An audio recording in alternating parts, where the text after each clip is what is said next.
Adam's Rib is a 1949 American film written by Ruth Gordon and Garson Kanin and directed by George Cukor. It stars Spencer Tracy and Katharine Hepburn as married lawyers who come to oppose each other in court. Judy Holliday co-stars as third lead in her second credited movie role. The music was composed by Miklos Rozsa, except for the song, Farewell, Amanda, which was written by Cole Porter. The film was well received upon its release and is considered a classic romantic comedy, being nominated for both AFI's 100 Movies and Passions lists, and coming in at number 22 on the AFI's 100 Years, 100 Laughs. Plot: Doris Attinger follows her husband with a gun one day after suspecting he is having an affair with another woman. In her rage, she fires at the couple multiple times. One of the bullets hits her husband in the shoulder. The following morning, married lawyers Adam and Amanda Bonner read about the incident in the newspaper. They argue over the case. Amanda sympathizes with the woman, particularly noting the double standard that exists for men and women regarding adultery. Adam thinks Doris is guilty of attempted murder. When Adam arrives at work, he learns that he has been assigned to prosecute the case. When Amanda hears this, she seeks out Doris and becomes her defense lawyer. Amanda bases her case on the belief that women and men are equal, and that Doris had been forced into the situation through her husband's poor treatment of her. Adam thinks Amanda is showing a disregard for the law, since there should never be an excuse for such behavior. Tension increasingly builds at home as the two battle each other in court. The situation comes to a head when Adam feels humiliated during the trial when Amanda encourages one of her witnesses, a woman weightlifter, to lift him overhead. Adam, still angry, later storms out of their apartment. When the verdict for the trial is returned, Amanda's plea to the jury to judge this case as you would if the sexes were reversed proves successful.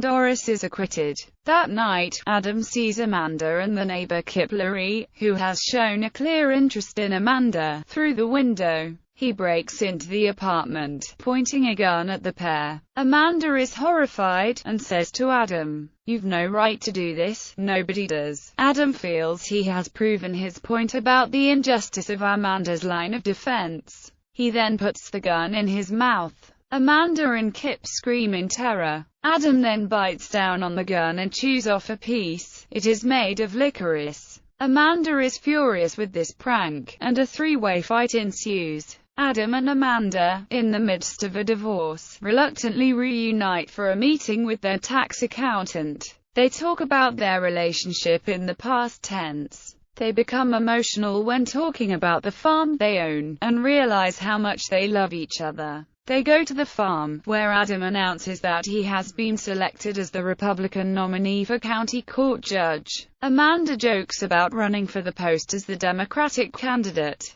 Cast: Spencer Tracy as Adam Bonner, Katharine Hepburn as Amanda Bonner, Judy Holliday as Doris Attinger, Tom Yule as Warren Attinger, David Wayne as Kip Lowry, John Hagen as Beryl Kine, Hope Emerson as Olympia LaPere, Eve March as Grace, Clarence Kolb as Judge Reiser, Emerson Tracy as Jules Fricker, Polly Moran as Mrs. McGrath, Will Wright as Judge Marcasson, Elizabeth Flournoy as Dr. Margaret Brode. Production: The film was written specifically as a Tracy Hepburn vehicle by friends of the couple, Garson Kanin and Ruth Gordon. The pair, who were married to each other, got their inspiration for the story from the real-life case of William and Dorothy Whitney, who were married lawyers who ended up divorcing and marrying their respective clients in a case. Kanin saw great potential in the idea of married lawyers as adversaries, and the plot for Adam's Rib was developed. The original title for the film was Man and Wife, but the MGM front office quickly vetoed it as dangerously indiscreet. Although set in New York, Adam's Rib was filmed mainly on MGM's stages in Culver City, Los Angeles. Hepburn and Kanin encouraged Judy Holliday to play the role of Doris in the movie. which was used by Columbia Pictures president Harry Cohn as a screen test for the chance to recreate on film her Broadway success in Cannon's play, Born Yesterday. Receiving positive notices for Adam's Rib, Holliday was cast in the 1950 film version of Born Yesterday, for which she won the Academy Award for Best Actress. It has been noted that in several scenes of the film, there are unusually long takes, where the camera does not move for minutes at a time. Most of these scenes happen when the principal characters are arguing. Reception. According to MGM Records, the film earned $2,971,000 in the US and Canada and $976,000 elsewhere, resulting in a profit of $826,000. Awards and honors.